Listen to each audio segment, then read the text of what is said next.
We now come to Leader of the Opposition, Keir Starmer. Thank you, Mr. Speaker. Can I start by thanking the England football team for everything they've given this country over the last 6 weeks.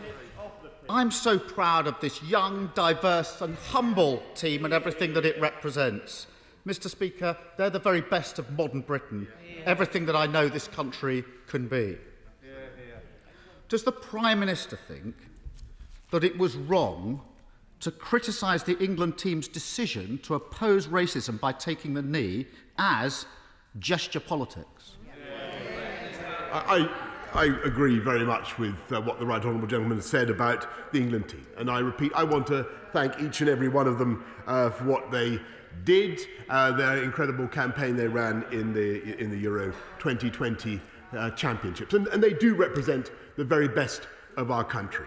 And I repeat that I utterly condemn and abhor the racist outpourings that we saw on Sunday night. And so what we're doing is today taking practical steps to ensure that the football banning order regime is changed, so that if you are guilty, Mr. Speaker, of racist abuse online of footballers, then you will not be going to the match. No ifs, no buts, no exemptions and no excuses.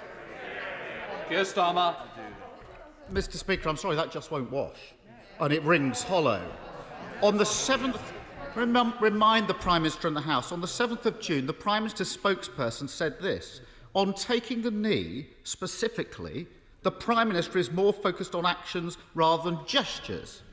On the 14th of June, the Home Secretary said, I just don't support people participating in that type of gesture politics. The Conservative MP for Bassetlaw called it a ridiculous, empty gesture. So there's no point of pretending that these things weren't said. The England footballer, Tyrone Mings, said that Labour Party member I hear shouted out. Is that really the response? Is that it? Tyrone Mings said, and the House might want to listen, he said this: labelling anti-racism messages as gesture politics served to stoke the fire of racism and hatred. Prime Minister, they're powerful words from someone who has himself been subjected to racist abuse. He's right, isn't he? Mr. Speaker, I want to reiterate our total support for our fantastic England team, and I support them in the way that they show solidarity with their friends who face racism, Mr. Speaker. But when he talks about the Home Secretary, let me just remind him that my right honourable friend, the Home Secretary, has faced racism and prejudice all her career of a kind that he can never imagine, and she has taken practical steps to get black and minority officers into the police in record numbers. In fact, Prime Speaker, I am... Sorry to interrupt you. I want to hear the Prime Minister. If his own side don't want to hear him, I'm sure the tea room will accommodate them. It's very important to listen to what the Prime Minister's got to say. Have you finished, Prime Minister? Are you OK? Yeah. Keir Starmer. Mr. Speaker, let me be clear. I totally condemn all racism, including that directed at the Home Secretary. But she's got this wrong. The whole country knows it. His own MPs know it. In the last few days, everybody has seen England's black players have been the targets of disgusting racist abuse following Sunday's match. Disgusting. And this is really simple, Mr. Speaker.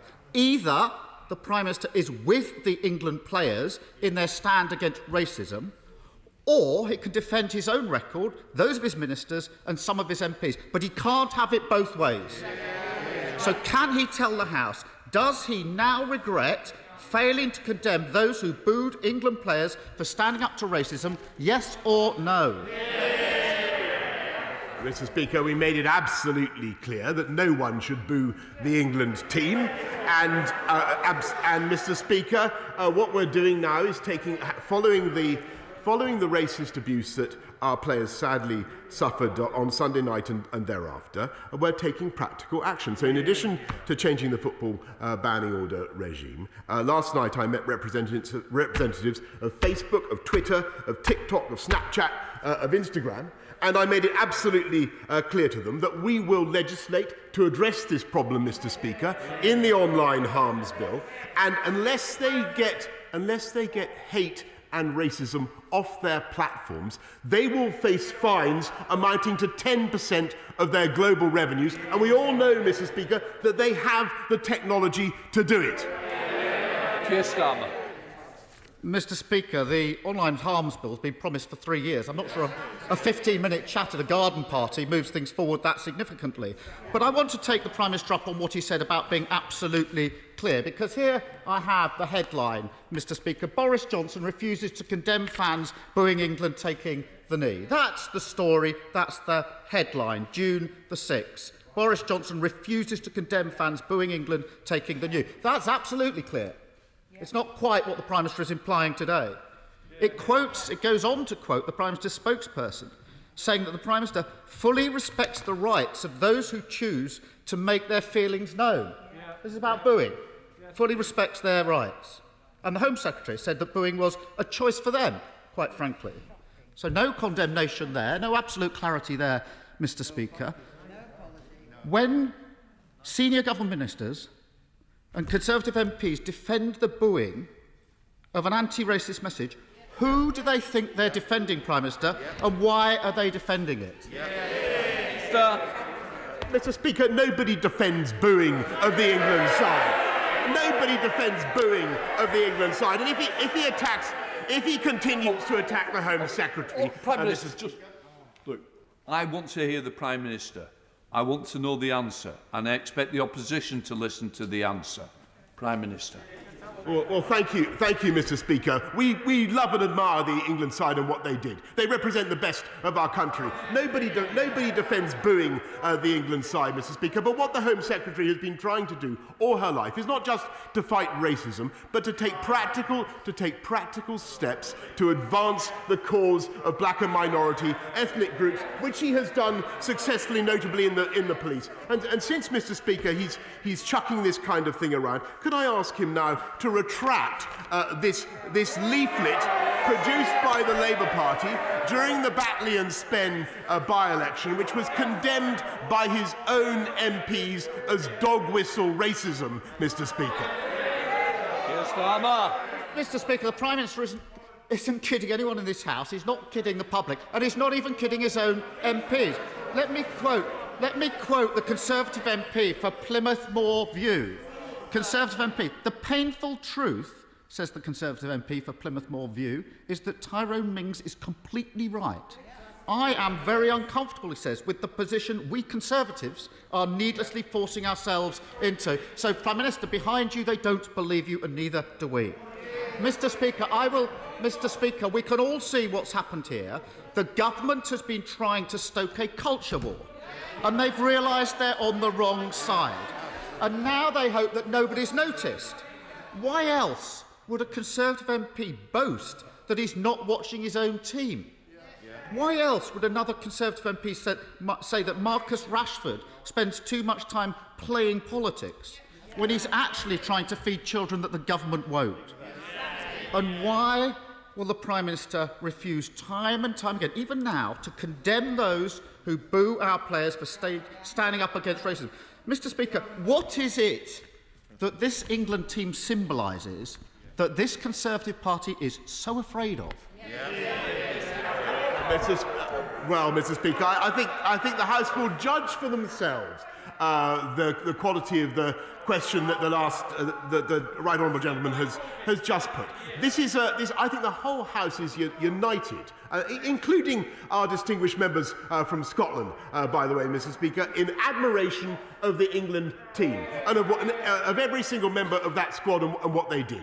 And we stick up for them, Mr. Speaker. And what we're doing is taking practical steps to fight racism, changing the football banning order regime, fining the online companies, and, by the way, we will use more legislation if we have to, just as we use the threat of legislation, Mr. Speaker, to stop the European Super League. And we will get on. We will get on with delivering for the people of this country. We will get on with vaccinating the people of this country while they continue to vacillate. We will continue to immunise the people of this country while they improvise and dart around. And, Mr. Speaker, I don't want to engage in a political culture war of any kind. I want to get on with delivering for the people of this country. He simply wants to get on with dithering. Keir Starmer. He doesn't want to engage in a culture war and point scoring. Give me a break. Football's a game. Racism isn't, Prime Minister. That's why many of us have been involved in the charity Show Racism the Red Card for years. But far from giving racism the red card, the Prime Minister gave it the green light. And I'll tell you the worst kind of gesture politics, Mr. Speaker, putting an England shirt on over a shirt and tie whilst not condemning those booing is the worst kind of gesture. Mr. Speaker, I want to ask the Prime Minister, finally, about the reported amnesty for crimes committed during the Troubles in Northern Ireland. I worked in Northern Ireland for 6 years with the Policing Board and the police. I've also prosecuted terrorists as the Director of Public Prosecutions, so I know how difficult and how sensitive this is. But a blanket amnesty, including for terrorists, is plain wrong. I was in Northern Ireland last week, and it's absolutely clear that the government's amnesty is not supported by the political parties in Northern Ireland, and it's not supported by victims groups. Last Thursday, I spoke to victims of terrorism at the Wave Trauma Centre in North Belfast. Mr. Speaker, they haven't even been properly consulted on this proposal. If things are to move forward in Northern Ireland, any discussion has to start with the victims. Politicians in London can't simply draw a line under terrorism and other crimes and then force it on those most affected. The Prime Minister looks up, so let him look up and let him hear. Because I want to quote Julie Hambleton, Prime Minister. Her sister Maxine was among the 21 people killed by the IRA in the Birmingham pub bombings.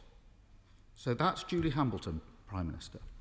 She says, tell me, Prime Minister, if one of your loved ones was blown up beyond recognition, where you were only able to identify your son or daughter by their fingernails, would you be so quick to grant their murderers an amnesty and propose such obscene legislation? What does the Prime Minister have to say to Julie, and she's listening, and other victims like her? Mr. Speaker, I think that the whole House will acknowledge the suffering of victims like Julie and their families. And, of course, nothing I say or can do now can in any way mitigate her loss, and that is clear. But it is also true that the people of Northern Ireland must, if we possibly can allow them to, they must move forwards now. And he will know that the proposals that are being brought forward, and the House will hear about them in more detail later on from my right honourable friend, the Secretary of State for Northern Ireland. The proposals that are being brought forward are measured, they are balanced, and they have a wide degree of support, I may say, from former Labour Prime Ministers and former Labour leaders who I think are of considerable more distinction, I may say, than the right honourable gentleman opposite. And he will recall that it was under that Labour administration that many terrorists were unfortunately given effectively an amnesty, and they were allowed to escape the full consequences of their crimes, as he knows very well, and that is the reality, whilst the sad fact remains that, and this is of course no consolation to people like Julie, but the sad fact remains that there are many members of the armed services who continue to face the threat of vexatious prosecutions well into their 70s and 80s and later. And we are finally, Mr. Speaker, bringing forward a solution to this problem, to enable the province of Northern Ireland to draw a line under the Troubles, to enable the people of Northern Ireland to move forward. And I think someone with greater statesmanship and clarity of vision would have seen that, Mr. Speaker, and given these proposals a fair wind. Bell. Thank you, Mr. Speaker. Mr. Speaker, the scandalous situation at Wally's Quarry landfill in my constituency with the noxious gas emissions is, I'm afraid... Thanks for watching. We can only hold power to account with your support. So do support us if you can by joining up on YouTube, Patreon, or through the Byline Times website.